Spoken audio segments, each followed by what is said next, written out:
It's the On Stage podcast with Chris Robert.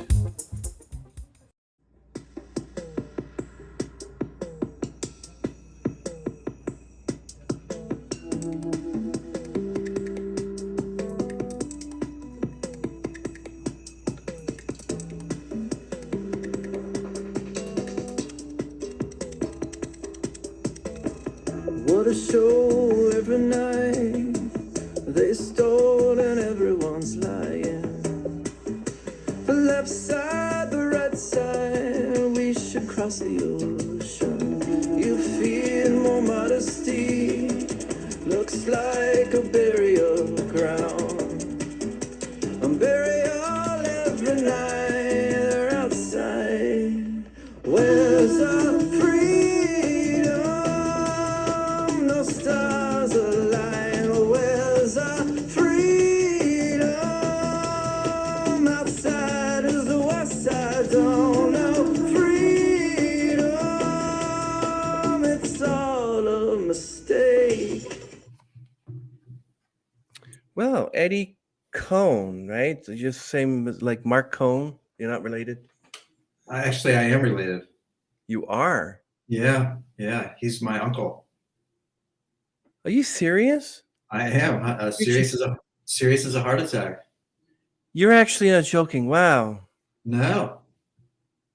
Oh, wow. I was thinking, is he related to Mark? Because I love Mark Cohn. Yeah. No, I am. He's my uncle. He's my dad's brother. That is excellent. Wow. Because Yeah. it's sometimes you meet someone with the same last name, you think, yeah, you're related. And I say, no, we may in the family tree, 1,000 generations, but no, we have the same last name. But you're actually related. That's awesome. I actually am. Yeah. I could have put my last name up on the screen, but for whatever reason, I didn't. I just put Eddie just to keep it very casual. But there you go. That's fine. Yeah. I don't mind at all. So what's it like having a famous uncle? Well, it's very good, but I think as an artist, just I try to find my own voice, my own way, and even you asking me that question facetiously, you were probably suspecting me to say no, but here I am saying yes. But then much of the energy is then obviously drawn to him and not me. So it's again not to exude any sort of insecurity whatsoever. I just finished reading the Bono memoir, and as he said, many artists are narcissistic. So again, it's good and it's bad, just like I think any relationship.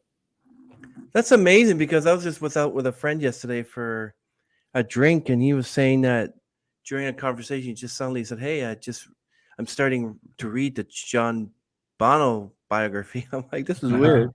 Yeah. But he might eventually watch this podcast when it's uploaded, and he might go, "Hey, maybe I'll go on that podcast too." Yeah, exactly. But very pleased to meet you. I'm happy that you are here and joining us. Yeah, you're in Canada, right? Are you in Canada? I am in Toronto.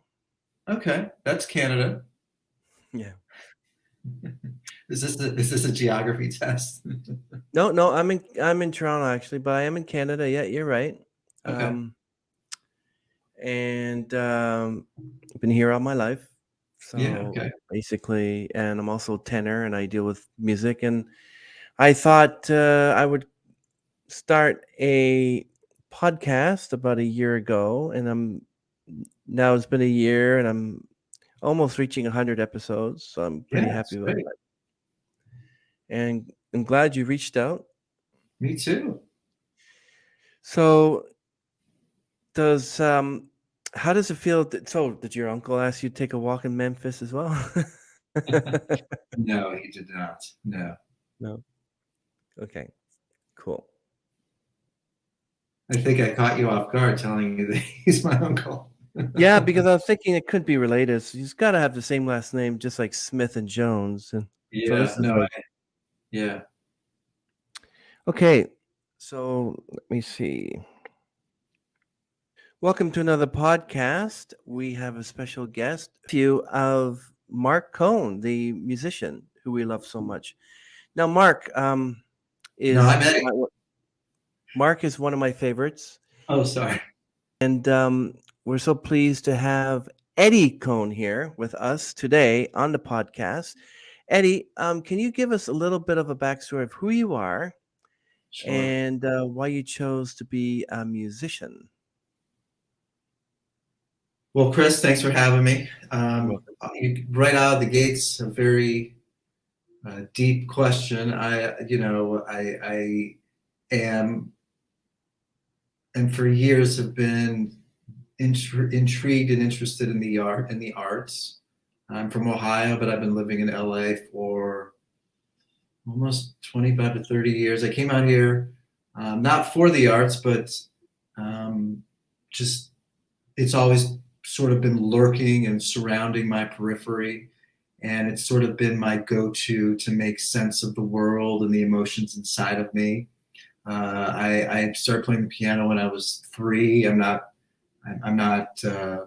didn't really take lessons, just taught myself. I play by ear, which I think a lot of, either you go to music school for years, or it's sort of your ear is the vessel to allow you to create. So I started playing the piano from very young. I picked up the drums when I was 12. I became really immersed in the 80s and 90s. From 80s, the hair metal bands, to 90s, Nirvana, Pearl Jam, Soundgarden, Alice in Chains, Mother Love Bone. That, to grow up immersed in that world is I feel, looking back, very lucky, because that is such a powerful stream, quote unquote, of music. So that is sort of when I started writing music for the first time, and singing my own songs. And I picked up the guitar. And as I get older, I've just keep challenging myself and pursuing different arts. I started DJing for many years in LA. I'm a yoga teacher. I'm a podcaster as well. I have a podcast where I talk to artists and yoga teachers and different people, discussing the impact of tech and social media on our society, and specifically creators. And I last year I put out my 4th record, and I'm in the midst of recording my 5th record right now. I've just been so incredibly inspired the last 5-6 months, and I'm just full steam ahead recording and producing my 5th record. That is excellent. I really appreciate when musicians mention that not only are they singer-songwriters, but they also do things like producing, directing, DJing. Some are actual teachers, and you mentioned part of the yoga field. I mean, you're a yoga teacher as well? I am, yeah. That's pretty awesome, yeah. So how does that help you with your songwriting? Well, the yoga, I Yeah. mean, I don't know if the yoga helps me with songwriting in any particular, probably not at all. Or maybe subconsciously, it does, and I'm not even aware. I think it's all about, look, the world is very stressful, and I think it's very beautiful, of course, but I think often the stress and the nonstop bombardment of distractions can really be chaotic to the nervous system, especially if you're um, an empath or sensitive. I mean, I can walk down the street every day, and I can instantly feel energy from people. My ears are really sensitive, and so I think yoga is really just part of the attempt to just tune in and relax, and connect with what you're feeling, because ultimately that's where true songwriting and real songwriting and honest songwriting probably comes from. Do you teach other musicians yoga to help them with their music and their songwriting, or you separate that? Yeah, it's a separation. Although that's a great idea, Chris. I may have to consider doing that. But no, I don't. But the DJing. Here's the thing, DJing, teaching yoga, even podcasting. It's all about. And I forgot. I just published my first book in May. It's all just forms of expression. I used to sort of limit myself to some degree, where I just thought, I'm only a singer-songwriter. But I over the last 10, 15 years, I started to open up my mind and the possibilities that, hey, these are all just ways to express and try to make sense of the world, and they're all interrelated. That's very interesting. So I take it when you start writing a song, you have to get into like a breathing pose and whatever, and then these lyrics come to you, or is that totally far-fetched? Is that not in my I Yeah, know I don't know anything about it, but I figured that's probably what you do. no, I mean, and I don't, I don't mean that in any sort of offensive way. The yoga is really. I've been doing yoga for 25 years, but Wow. as I'll just I'll grab my guitar. Well, what's interesting, I haven't played the guitar in 5-6 Oh, years. wow. I like Yeah. it. Well, I was really immersed in synths and drum loops, and my last record was heavily influenced by sort of electronic music. But about 6 months ago, and this is the thing, like, I think that one could be very disciplinary when it comes to writing and force yourself to write every day and sort of get into that practice. But for me, it's really, I'm hearing something or I'm feeling something. And strangely, I have a love-hate relationship with Bryan Adams. I think his music is wonderful. Well, in May of last year, I was on the plane to Hawaii, and he happened the day of our trip, he just put out a record. And the record was called Chris. And I mean, honestly, I thought it was fantastic. I listened to it for the 6-hour flight there, the 6-hour flight back. And I don't know what it was, Chris, but I got home and I had to pick up my acoustic guitar. It was just, and so I just, for the last 4 months, I have just been immersed in playing this, and all of my songs have been sort of influenced and impacted by the acoustic. It's been great. Yeah, and you got to keep that up as well. I noticed that you got two pianos there as well. Yeah, this one's just like a MIDI keyboard controller, which I'll use with my, like, the software synths in my computer. But this one's a bass synth, and this one has like the Fender Rhodes classic sound.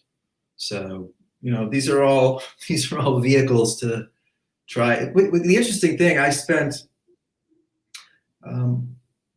was really curious and interested in sort of the electronic synthesized world, but now I'm completely back to the acoustic guitar. So who knows? It's just, you never know where you're going to go. Yeah, I totally agree with you. Now we know that you use yoga probably in most of your music, singing and songwriting, but what other skills have you learned that will help you in your singing career? Oh, wow. I'm not quite sure. I think the more that you just do it, you get better. So I really think this is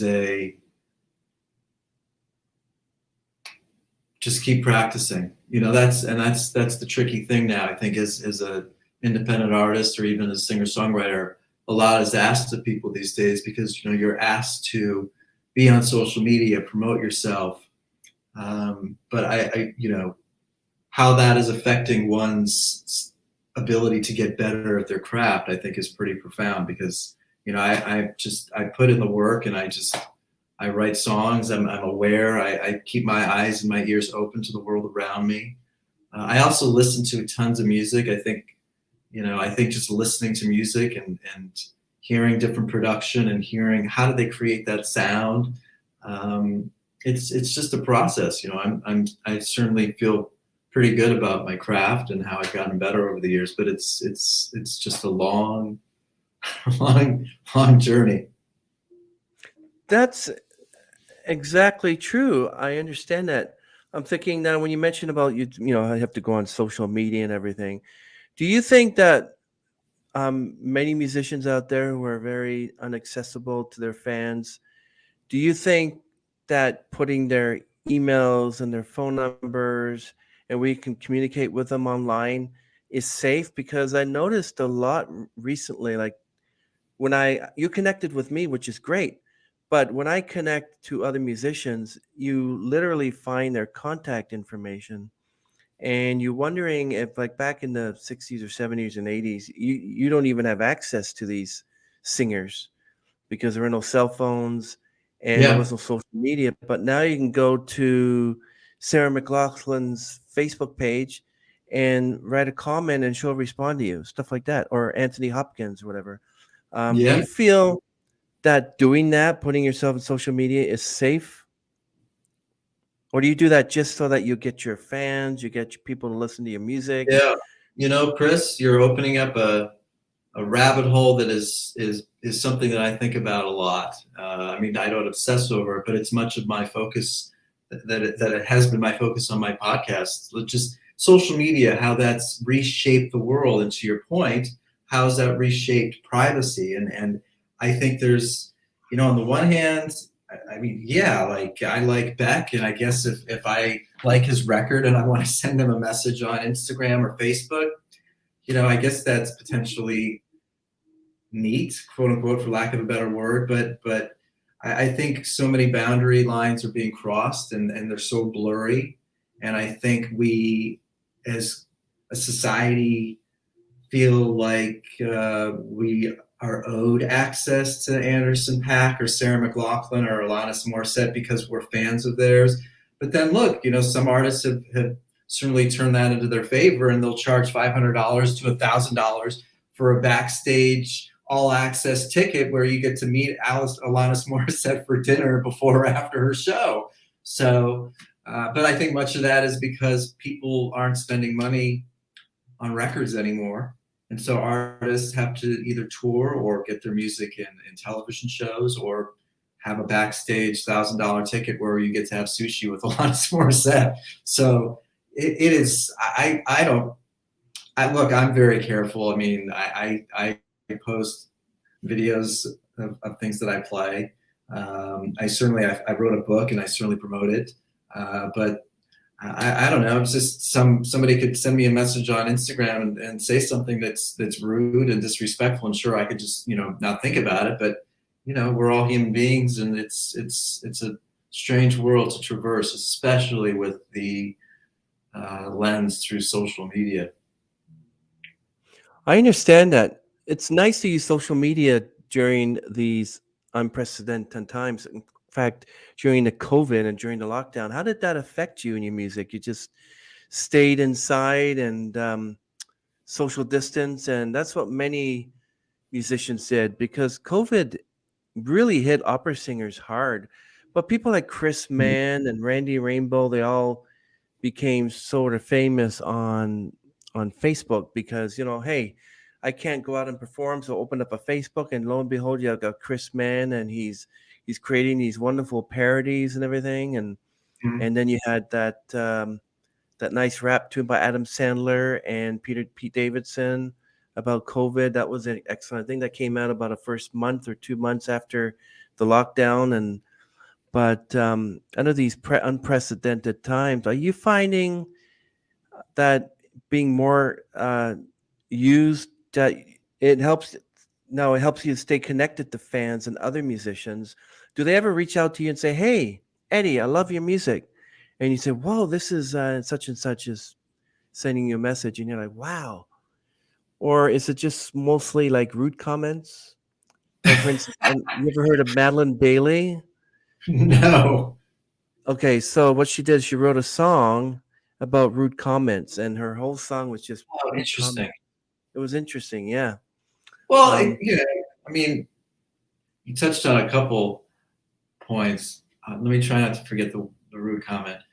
The pandemic, the first year, I made sure I recorded my fourth record. So I sort of was like, okay, I'm home, I'm going to get to work. And I think a lot of people either watch Netflix all day and sort of watch Hulu and just relaxed and stayed home, or I think a lot of artists, really tapped into some of that spirit that was in the air and got going. So that's what I did the first year, and in that respect, it was really productive and fantastic. And then it's social media, the comments, again, it's that double-edged sword. I think artists are a very complex, sensitive breed, and I think it's natural to look at comments. Fortunately, I consider myself to be a relatively nice, easygoing guy. I certainly ask a lot of questions about the world and want the world to be a safe, a nice place. But fortunately, I'm not bombarded or thrown the daggers of nasty comments. But look, artists, they want that feedback. You spend 6 months on a song, you put it out there, you certainly want to hear or see what people think. So it's a double-edged sword, Chris. It's a tricky one. Yeah, it is a very tricky one. So I listened to your music and watched your videos, and I really like your groove and your sound and the genre, and it sort of takes me back. How did you compose that song? Well, you're probably referring to maybe my last I record, believe maybe Animals or Underwater or Animals. Yeah, that's the one I was talking about. I like that one. yeah. Well, my ear has really been impacted by, I think, as the bass, I'd say that grunge 90s Pearl Jam, Soundgarden, Alice in Chains is sort of the roots of my heart. But then I really love like the Beck record Sea Change. He incorporated a lot of strings. I love the band Other Lives. I love Bon Iver, and I love how they have like a band sound, but then they incorporate a lot of the beauty of the strings or some synth. So that's really what, and also I think I incorporated drum loops on that record too, and I think that probably came from the years of DJing here in LA. So it's not easy to mix all of that together and make it sound coherent and cohesive, but a lot of time, that's the thing. It's a 3.5 minute song, but a lot of time and energy was put into that record, and I'm really proud of it. I think I'm even more excited about what I'm working on now. But that it's really just, again, just your ears hear these sounds, and it's mixing is so challenging because you've got all of it's like a canvas with all these colors, but you need to be careful. Is there too many colors? Got to take some colors away, and so that's sort of the process of what I go through. So that process that you mentioned that you go through, does it ever give you this point in your time when like you have to take care of your mental health, but although yoga and you deal with that, you still have stressful situations? No, not And at how do all. you? Oh, really? No, I'm kidding. I'm being facetious. Sorry. That's all right. So when you write a song or a lyric, you must have a stressful situation where you're like, I don't know what that next lyric is. How do you Yeah. figure out the next Well, line? I'm going to give you a little secret here, and your listeners too, and viewers. So there's a lot of poetic songwriters out there. I'll just, Bob Dylan, I'll just throw out, for example, where it's very clear to me that the lyrics take the center stage of the songs. But then I've just read a memoir from Jeff Tweedy, who's the lead singer of the band Wilco. And Oh, yeah. so a lot of, and I'm like this too, and Liz Phair, I read her memoir and it's fantastic, will sort of hum sounds like here. I don't know how well you'll be able to hear this, so I'll pull out the guitar.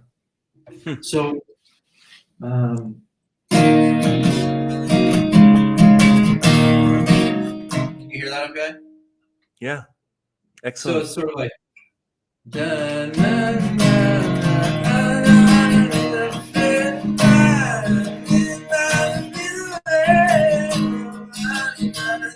I'm not saying anything right now. But you record that, but then you listen back, and words will sort of like, I don't feel bad myself. Yeah.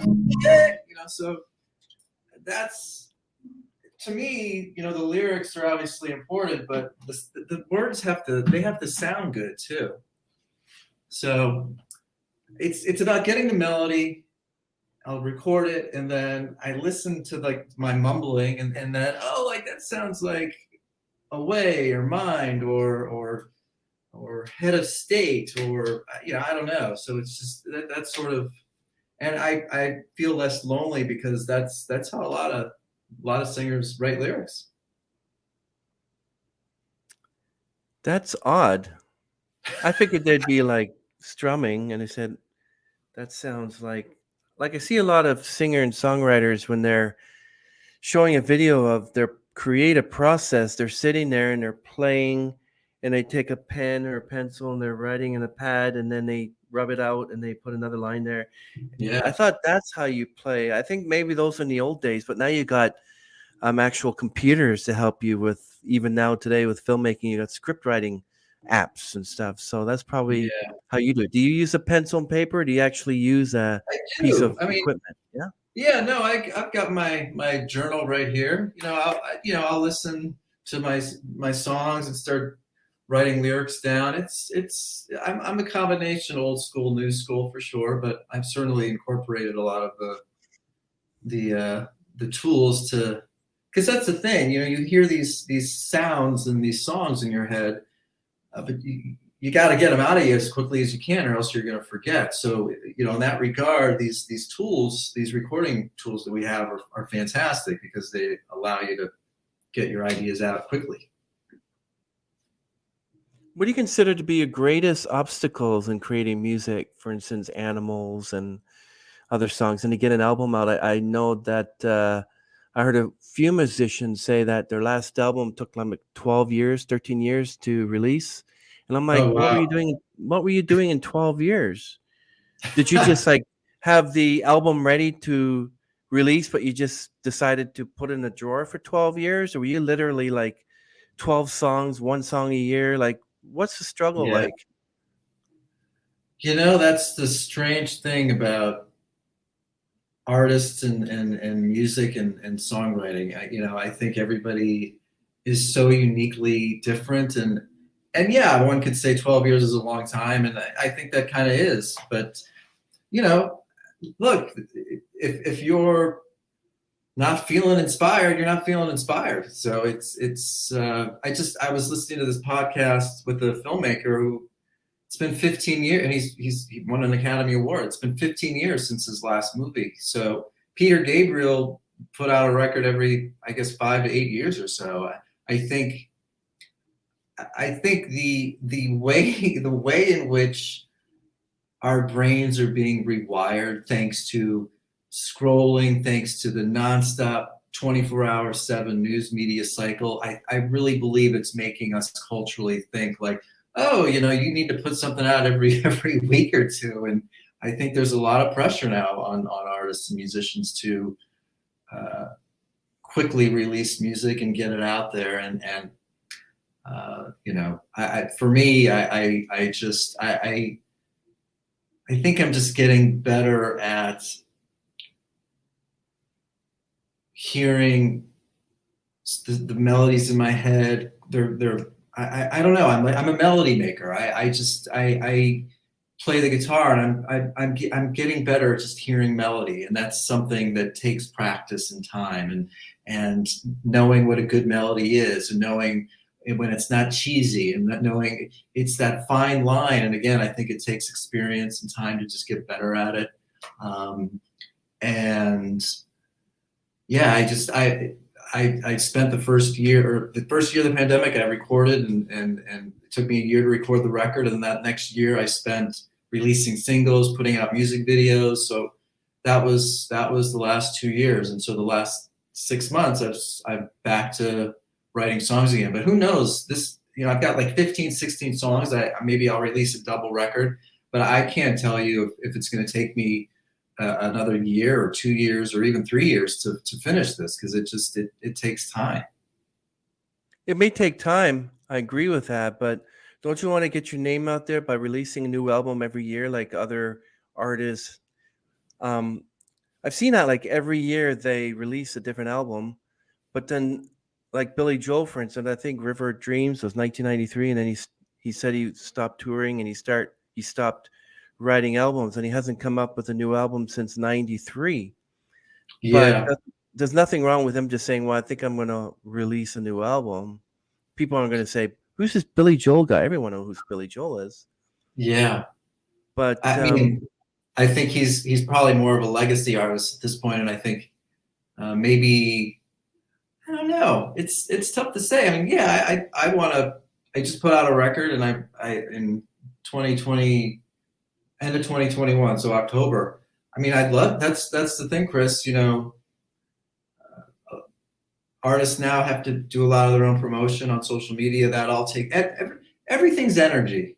You know, we only have so much energy. We only have so much time every day, every year. So if you're asked to promote on social media, if the world keeps giving you Twitter feeds and more information to consume, I mean, that all has an effect on one's ability to create. I mean, I can't create when I'm exhausted. So I have that self-awareness to know that I need to sleep well. I need to exercise every day because I want to create and have that focus to create every day. But you know, it's just not that easy for a lot of people. that's so true. Who is the artist that you have looked up the most, and you can't say your uncle? Is somebody that's totally just another Yeah. musician? Well, you probably have looked up to your uncle. Yeah, I mean, sure. It certainly made me feel like, because I was a pretty insecure artist as a kid. I never felt like, I think that's important. Is not people just, you know, blowing smoke up your booty saying that, you know, everything you do is great, but I think it's important to, especially in those coming of age years, to have people that believe in you and think that, you know, you're onto something. I think it's just, I think for me, it was just confusing because his sound was just very unique and very sort of a specific thing. And I'm not. I was heavily influenced by a completely different world of musicians. So I think, you know, finding one's voice takes time, and which, leading to the other point of your question, you know, Kurt Cobain, Nirvana, Soundgarden, Pearl Jam, Alice in Chains, Radiohead, Portishead, Jeff Buckley, Elliott Smith, Beck. I mean, those 10 artists. Tom Petty's Wildflowers to me is one of the greatest records of all time. I think that U2 I adore. I think that group of 10, 12 artists, I could listen to them for the rest of my life. Yeah, I have quite a few artists on my Spotify, and I don't know if you remember or even heard of Panic at the Disco. Yeah, of course, sure. Brendan Urie, yeah, well, he is Panic at the Disco. So basically, like Roger Hodgson is Supertramp, so he travels around playing as Supertramp, even though, and the same with Human League, they all have vestige interest in the Human League, so Yeah, they can all travel even by themselves. Like Susie can go out and play as she can go play Fascination with nobody else in their group around. yeah. Do you feel that are you feeling that your name, Eddie Cohn, are you using that because saying, well, I'm Eddie Cohn and I should be getting airplay because my uncle was Mark? Or are you sort of like, I'm going to try to get a name out there and then make a name for myself on my own and do everything the way I'm supposed to do? I mean, I kind of understood what you were saying. So, Okay. I mean, you know, I just at the time I just used my name because I wasn't in a band, and you know, it just felt like that's what singer-songwriters do is they use their name, and that's it's my name. The irony though is is that I don't think my music sounds like a singer-songwriter's because it's a band sound. So I've always wondered if I should have had a band name, but maybe subconsciously I was like, oh, the world has responded to a name as sort of generic as mine, and so maybe that name is okay. Um, but I think that when you're a name, I think it almost feels more appropriate if it's just you strumming an acoustic guitar or piano and you're kind of just sort of singing songs like James Taylor and Neil Young. But I've never really. I play the guitar obviously, and I play the piano, but I love a sort of edgier, more alternative sound. So I've always been curious. Maybe I should have created a band name, but lo and behold, that's where I am. So I got one for you. okay. Confident. That's good. I like that. Yeah, Yeah. and confident, and then yeah, I think it's pretty good. Well, there you go. You can use that. Thank you. Um, so when you're performing, how do you prevent the audience from looking bored or uncomfortable and annoyed? How do you get them to, hey, eyes on here, I'm singing here, I'm playing here? How do you Yeah. get them interested again? You just sing loud. You just turn up the volume so much so that they can't, whatever they're doing on their phones, they can't pay any attention to that anymore. Chris, it's again another one of those very challenging. Uh, every situation is different. I have been known to turn up the volume really loud sometimes.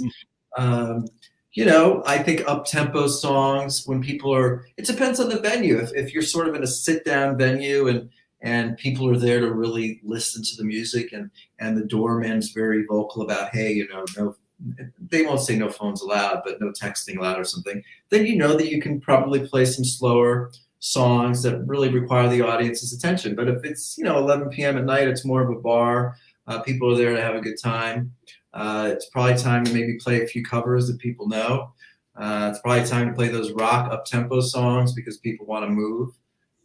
You've gotta, even when you have a set list of songs, you gotta be flexible. You gotta be willing to change it up and sort of adapt to what the audience is giving you. It is this symbiotic thing happening where they're going to give you back, but you need to give them particular energy. It's a little back and forth.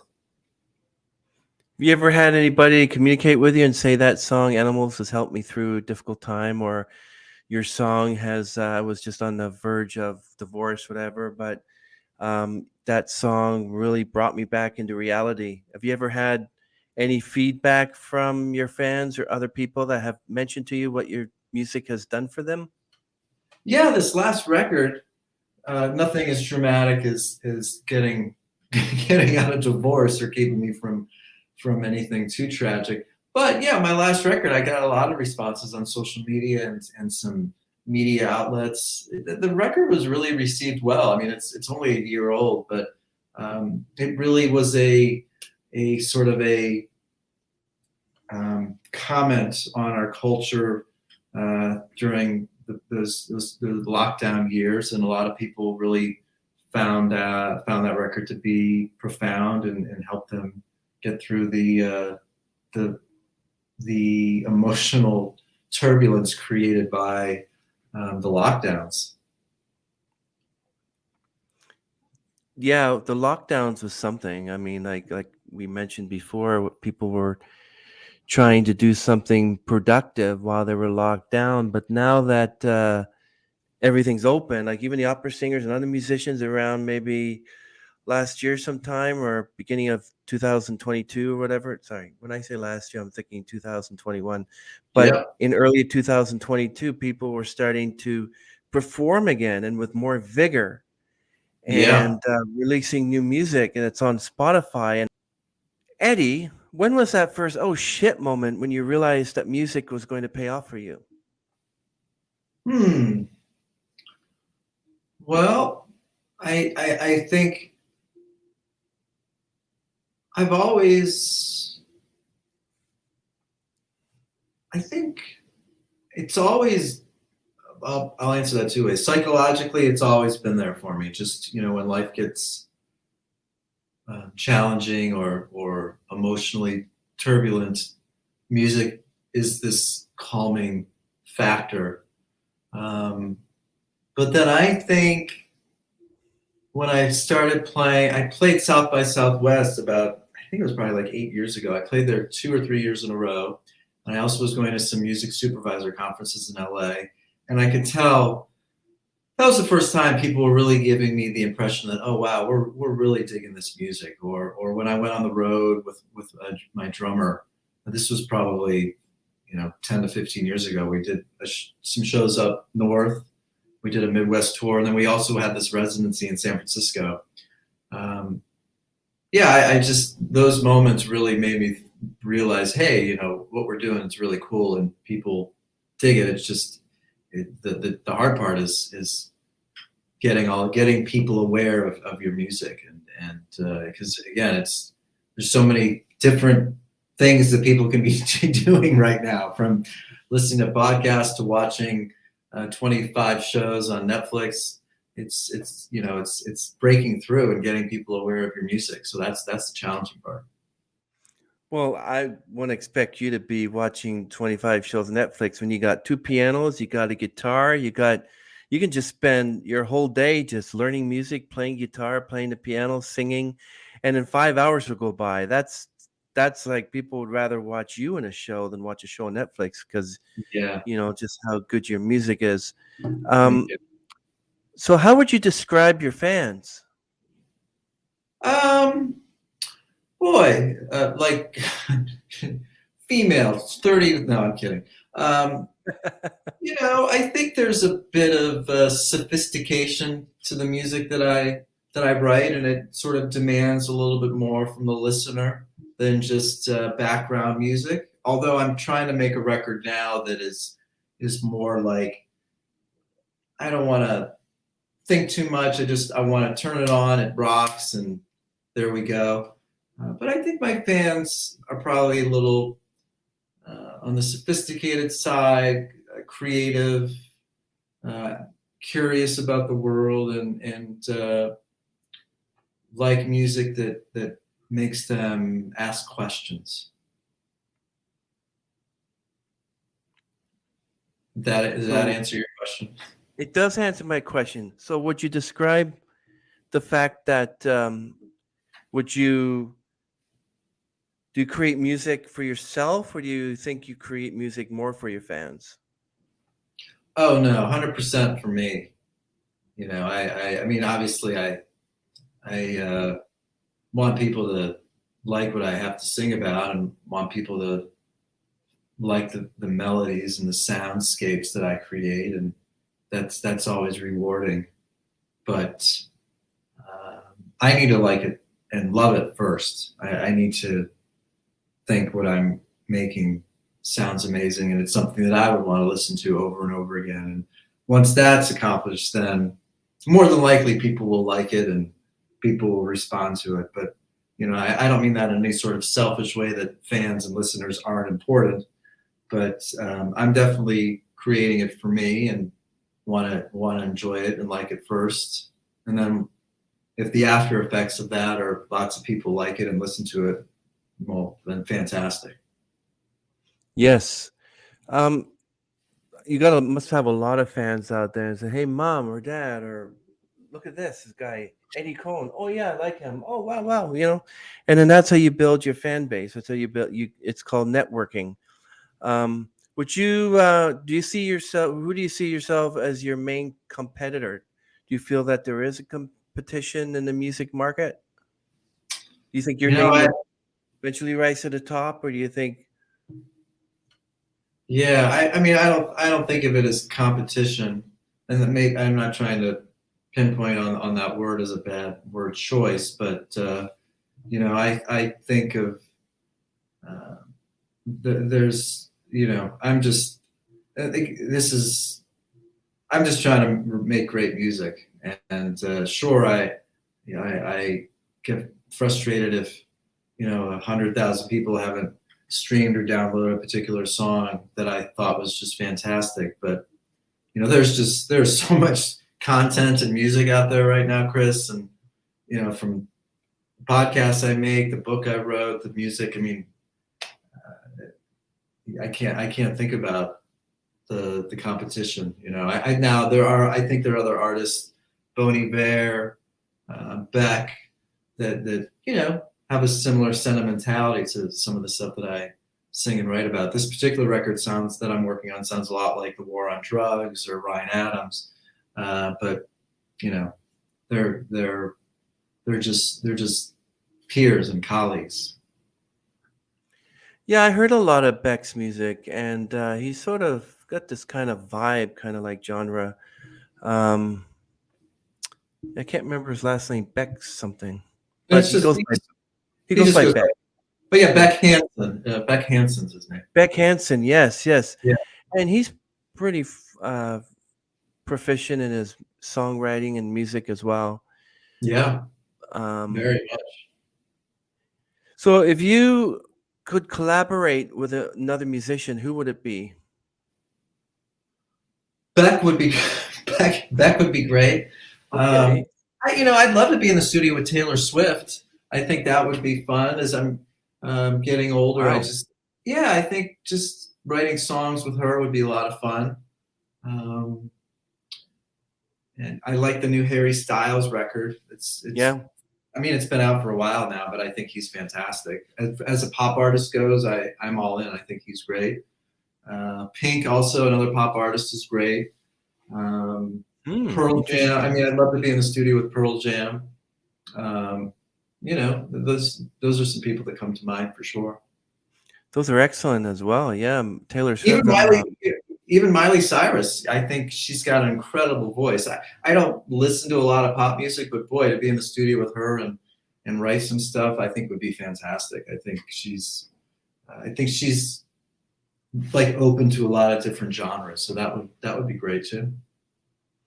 I'm a big Tim McGraw fan. Yeah. I would love to sing a duet with him on that song "Live Like You Were Dying." That's my favorite song. I'd love to sing that with him. That's like, I'd love to. Being a tenor, I would love to collaborate with Josh Groban. Mm-hmm. Collaborate with many artists that I think my voice suits. But yeah, now that we're on the thoughts of who you would like to collaborate with, what artist would you like to open for? Any artist? Beck? Probably Miley Cyrus, Beck, Pearl Jam, Radiohead. Like we're similar, whether it's being in the studio and writing music with them or opening for them. Basically it's the same thing. Either would be great. Yeah. What is the most? Sorry, do you play the guitar? I don't play the guitar. I actually I sing, tenor, and basically, yeah, I wanted to take up the violin, but that's a very difficult instrument to learn, actually. Yes, it is. And had a trombonist on the other day, and that's quite an instrument because you have to learn where the and the embouchure has to be correct. I bought my friend's guitar for $400 because I wanted to learn the guitar. A couple days later, I sold it back to him. I said, "No, that's not me." Piano would be nice. I'd love to do like the concertos, the sonatas, but you got to have that talent. I figured, well, I'm proficient in singing because I think I inherited my father's voice because he had a great operatic voice. And yeah, so I might just want to go out there and perform as a singer. Yeah. But what is your favorite song to perform?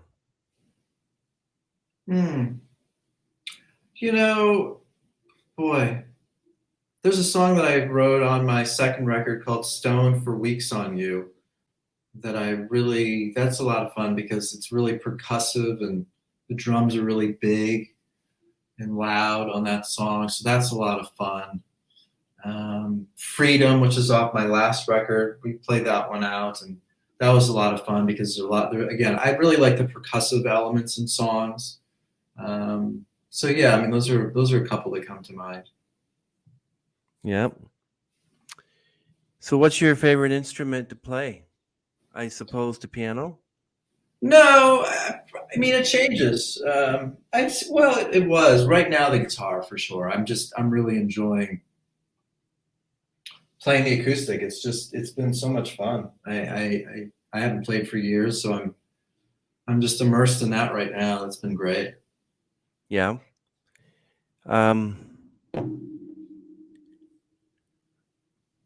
Describe your favorite and least favorite part about being a musician.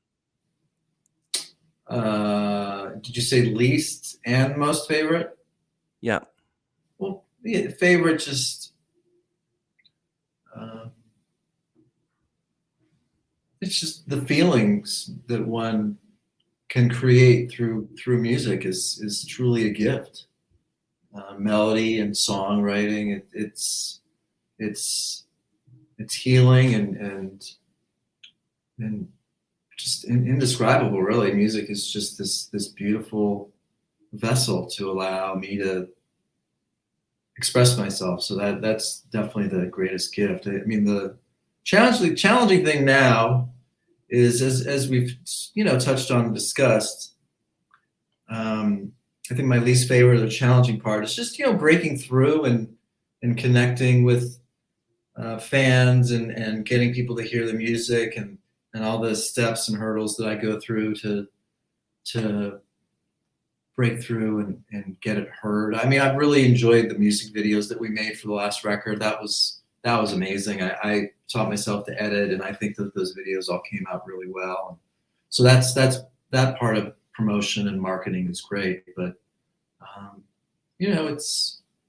and I think also last little point. For me, I'm somewhat of a perfectionist, so everything takes a long time. And I wish it moved a little more quickly. Do you have any weaknesses that you're actively working to improve on?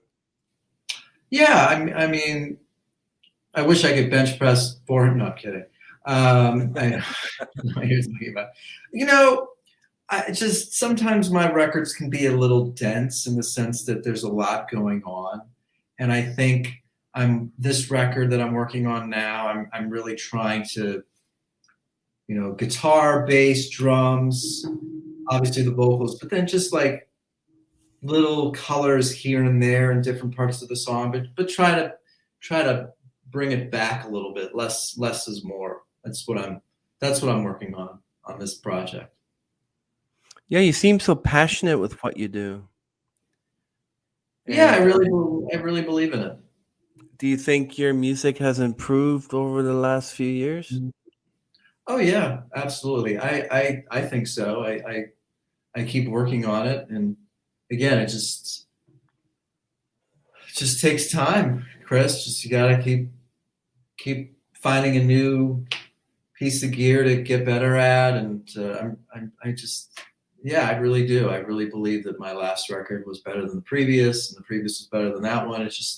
And I think as long as these songs keep sounding like they're sounding, the record I'm working on right now, it's on its way to being something really, really special. So that's very interesting. So tell us about a time when you just wanted to give up. Yeah. I think my third record, I thought it was really fantastic. And I was working with a new producer, and we put a lot of time and energy into the project. And it's funny, this was about, what are we in, 2022?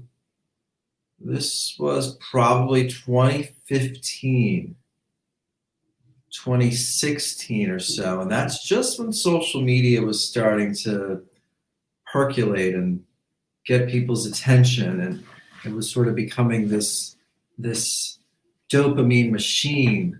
And we had put out this record, and it kind of fell on deaf ears a little bit, and it was kind of a bummer. It was really, but then the plus side of that is it did open up my mind and my brain to pursuing other areas of the arts, be it DJing and podcasting and writing a book. Excuse me. So there were, that was the plus, but yeah, that was kind of a bummer for sure. I talked to other musicians, and they said that, like we were talking about your creative process earlier, many of them actually have said that, first of all, they come up with a title and then they built a song around it. So how did you come up with the title for your song Animals? Was it directly from the lyrics itself, or did you just think, oh, this sounds like I'm singing about animals? No, it's weird. That particular song, I know we could be animal. Like, I know earlier I was sort of, mumbling stuff, but that was one of those songs where I just right away just started. I came up with the lyric "Animals" right away, and the song was sort of about, there was a lot of unrest happening during that time. I mean, the pandemic had started, but then you had the protests revolving around George Floyd. Oh yeah. There was a really ugly taste in the world. And so that song was really trying to represent how, we try to pretend to be, well, I don't want to say pretend, but we often try to be these sort of sophisticated beings where we have the knowledge and the foresight that a bear or a dog doesn't have. But if you strip all of the sort of the coverings away, we're not much different than the animals in the wilderness. And so that song was for better or for worse. So that song was really about that. And yeah, those lyrics came out of me pretty fast. Was there ever a time when you wanted a line to rhyme but you couldn't figure one out? No, thankfully not. No, I don't think so. Yeah. Yeah. So do you have advice for aspiring songwriters? Does somebody come up to you and say, Eddie Cohn, I love your last music. Look, what do I do to become like you? Or what do I do to get into music industry? What kind of advice would you give them? Yeah. Well, I think, first of all, save up a little bit of money to buy a decent recordings, or to get a decent setup at home. You don't need to spend too much now. You get a decent mic for $500 or even less.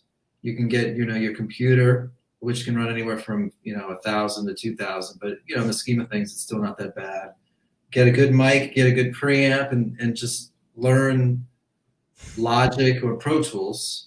Teach yourself how to do that, and don't spend a few months on that. So get really good at recording yourself, and then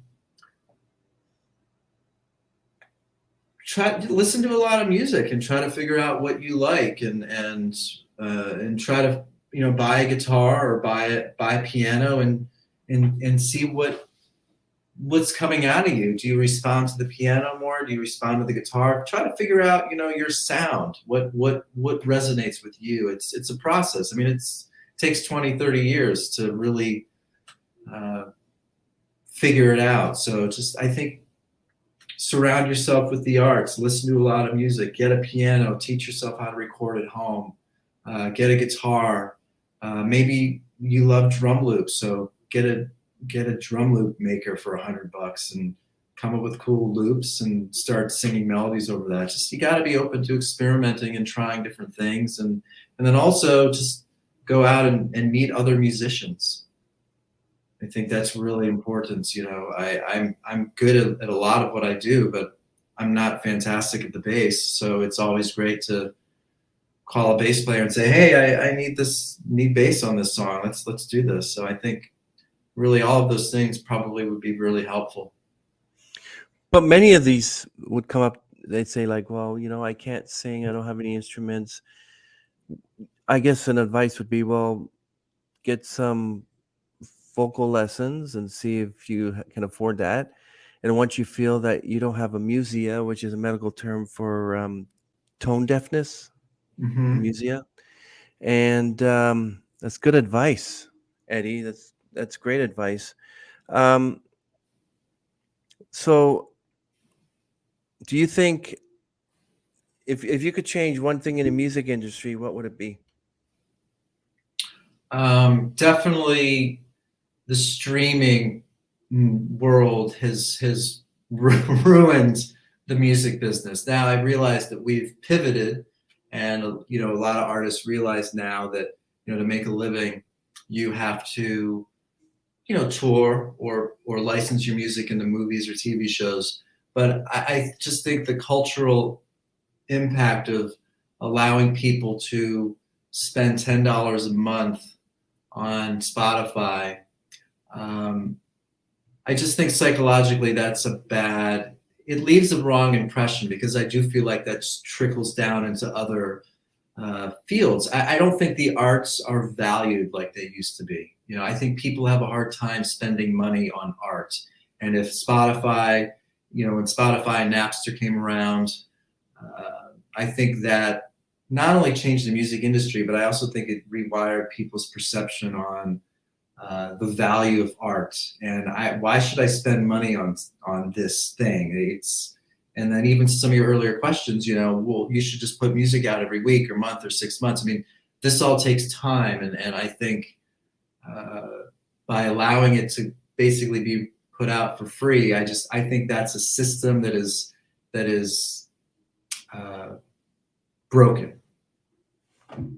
Yeah, I totally agree with you, Eddie. Do you think that if you showed up on the music market back in the 70s or 80s when they had the 45s and your Animal song or other songs ended up on a 45, do you think you would have made a ton of money? Because you can't, like right now, I was talking to another musician and he said that he gets a lot of songs on Spotify, but he says, and he knows the CEO or the one that develops Spotify, and he says that 1 million streams only gets you $5,000. But if you Yeah, sold like 100,000 45s back in the 80s, you'd be making like a ton of money because they were like 45, 50 cents each or something.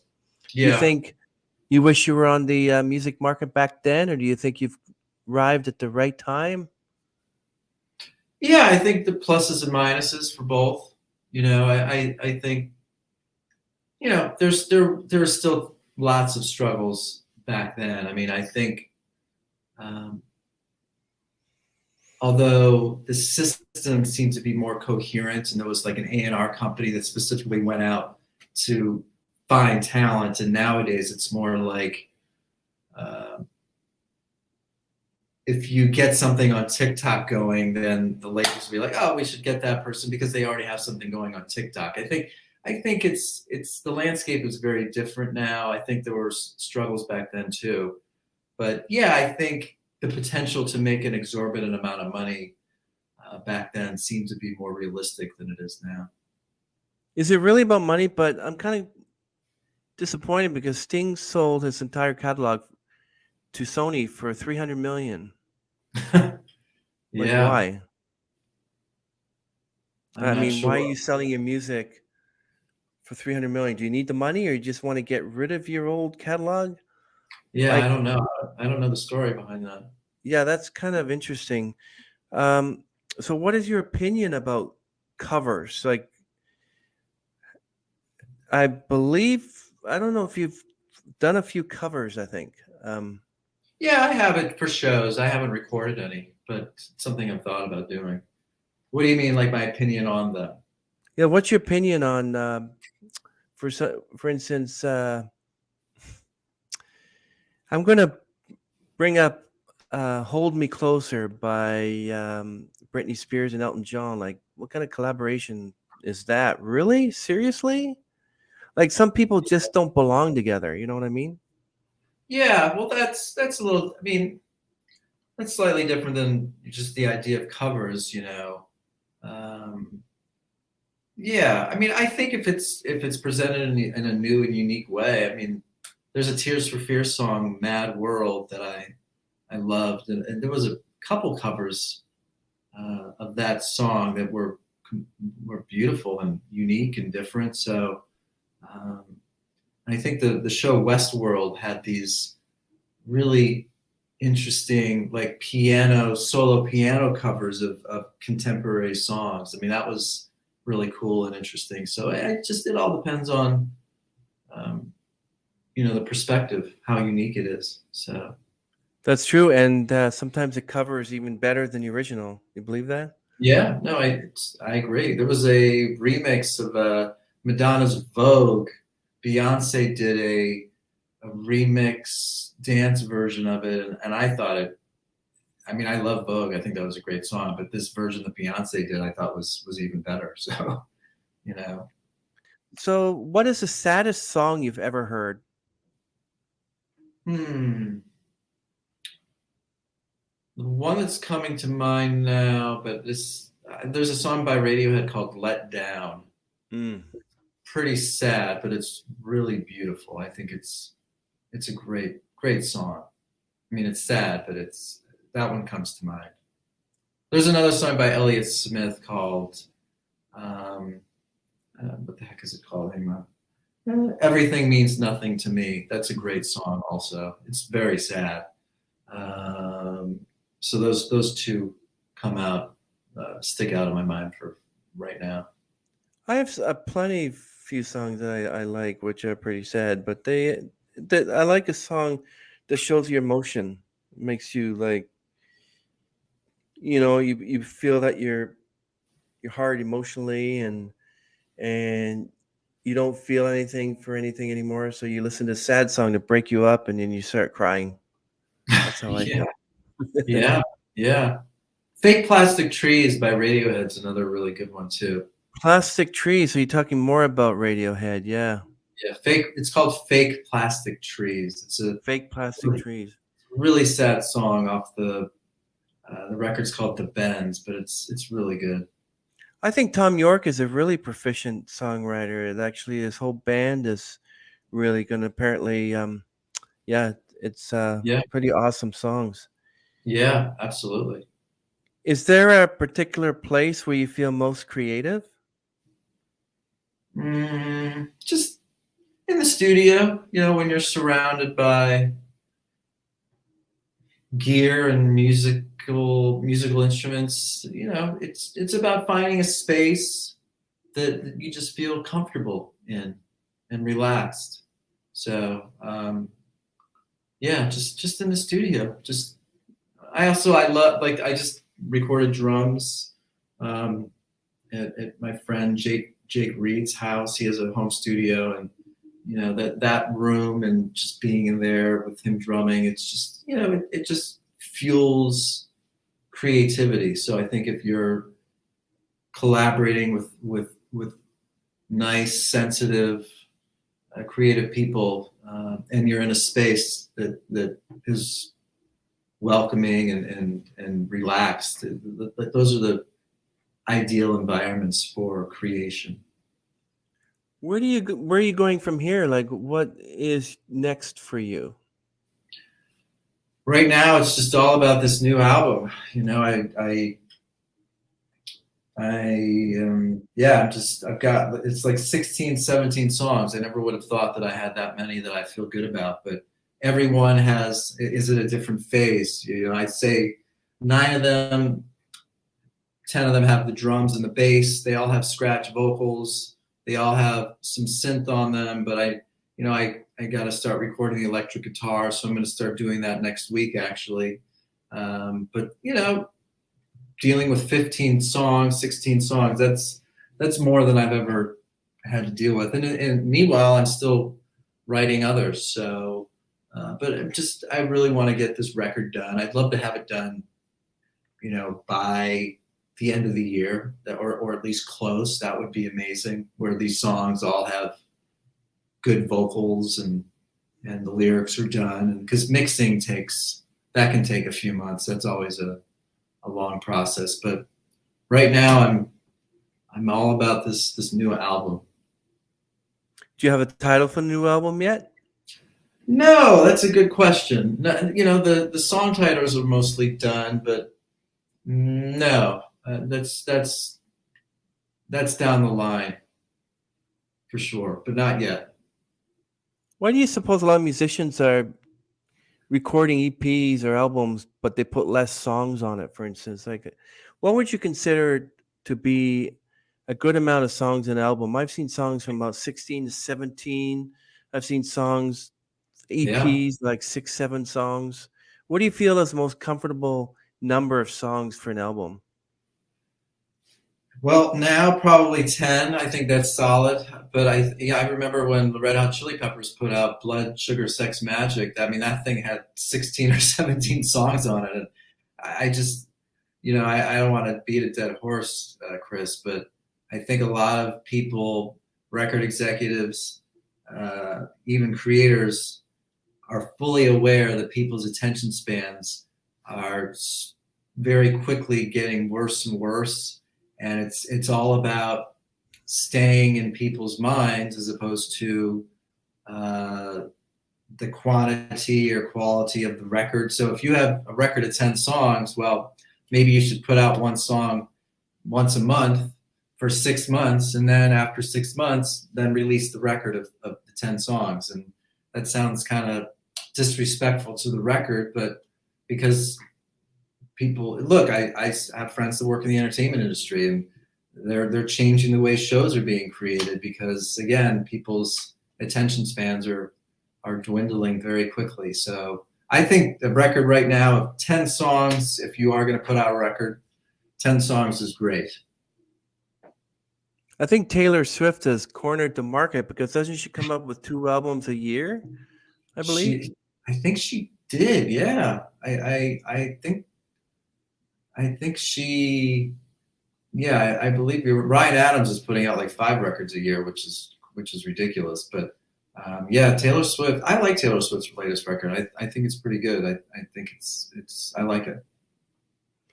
Well, So. Taylor Swift, talk about there's going to be no.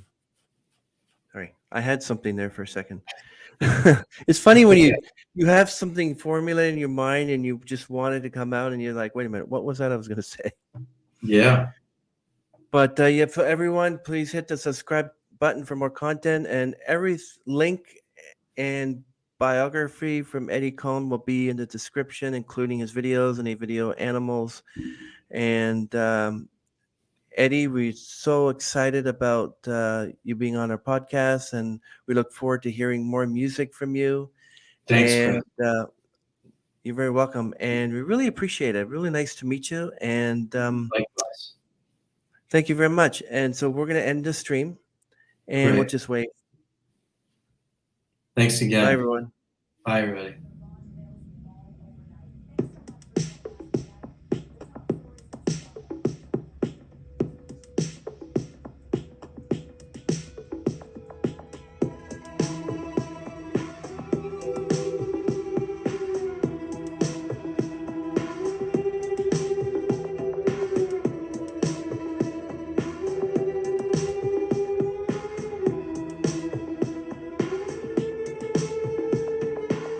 Can't look away.